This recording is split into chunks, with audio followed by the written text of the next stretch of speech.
So, welcome to today's Tanya Shiur. Today is Chaf Zayin ניסן, the 27th of ניסן, and we are holding still in middle of Parak Mem Beis. It's also quite a lengthy parak. And the Alter Rebbe was saying yesterday how we explained it 2 days ago, how we compared a person to Hashem. We said how Hashem has ears that can hear and eyes that can see, and therefore Hashem knows everything we do. And when a person thinks about that, he'll have a fear of Hashem, and he'll be able to concentrate on his davening and his learning and his mitzvahs. Yesterday, the Alter Rebbe said how it's not necessarily compared to the human intellect and the way a human sees and hears, because Hashem is not limited, but we gave it as an analogy just so we humans could relate to Hashem in that sense, that we know that He's hearing us and seeing us. Now the Alter Rebbe is saying, V'hinei, Kol Adam Yisrael, every single person from the Jewish nation, whoever he may be, when a person thinks about this every day for a certain time, what does he think about? How Hashem fills the higher worlds and the lower worlds. That Hashem Mamish, He literally fills the entire world, this world, the higher worlds, and all the worlds. Hashem is completely there. And Hashem gazes and watches. He watches over our actions, and He can see our innards, even our kidneys He could see. And every, like we say, mitzah Hashem, mitzah de gever. Hashem plans the step of a person. So Hashem counts all the steps that we take. Basically, everything we do, Hashem is there to see and watch everything we think. Then, if a person properly thinks about this for not just for a second, but like he sits down and he's like, wait, Hashem is constantly there. He's always watching me. V'chulu v'chulu. Then what will happen? He will have in his heart a certain amount of fear that will be in his heart throughout the whole entire day. So if, let's say, at 10 o'clock in the morning, before I daven, or wherever you're holding, you sit down and you think about how great Hashem is and how it's very, very, not scary, but how Hashem is everywhere, so we should do the right thing. Then, even later on, during the day, if I'm doing my work or I'm playing ball, and I just think about it for a second, that memory will pop back into my head, and I'll have that fear once again of Hashem. Then at all times he will be sur meira and asay taiv, meaning he will not do good. He will not do bad, and he will do good in his speech, in his action, and in his thought. What was that? Build a wall. It's gonna be huge. Everything all right there?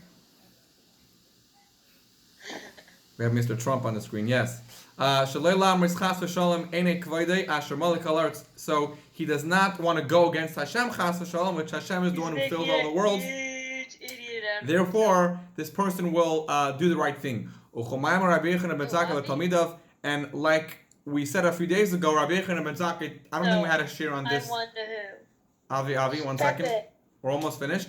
Rabbi Yochanan ben Zakkai told his Talmidim that the fear of Hashem should be at least like the fear of a human being. So the question is, what do you mean? You should be a lot more afraid of Hashem than you are of a human being.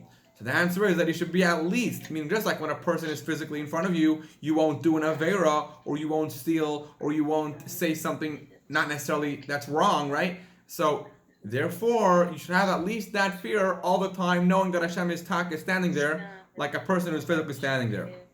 This is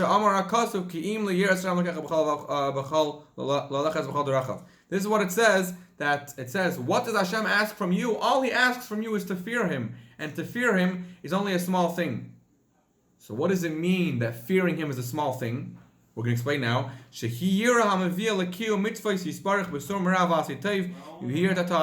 This, not the greatest level of fear, but even a small level of fear is enough to keep you from doing things which are not good, and to keep you from doing the right things that are good. So going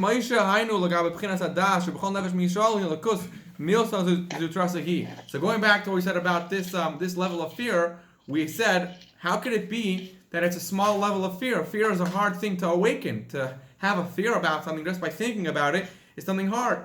So we said it was talking about Moshe Rabbeinu. For Moshe, it's a small thing. So then we asked, what do you mean? Hashem was speaking to the whole entire Jewish nation. Why did He speak about only Moshe?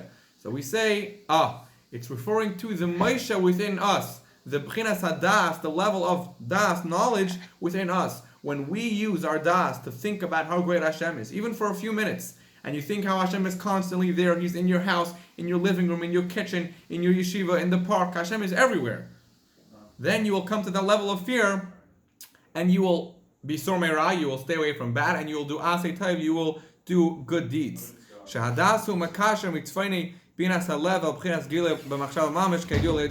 Because knowledge, das, is what connects the so das is what connects the understanding of the heart with the revelation of the thought process. So when you expose that fear within your heart and you connect it to your machshava, to your das, then you will have this fear and love of Hashem, and you will be able to do Sor Meirah and Aseh Tov. So in short, what we're saying is in today's summary that every single person, whether he's on a very high level or a low level, can easily awaken a fear of Hashem just by thinking how Hashem is constantly there watching over him and looks at all his actions, everything gets written down. And through that, a person will be able to have enough fear to constantly stay away from bad and constantly be doing good things. And that concludes the end of today's Tanya. Yasher koach for joining.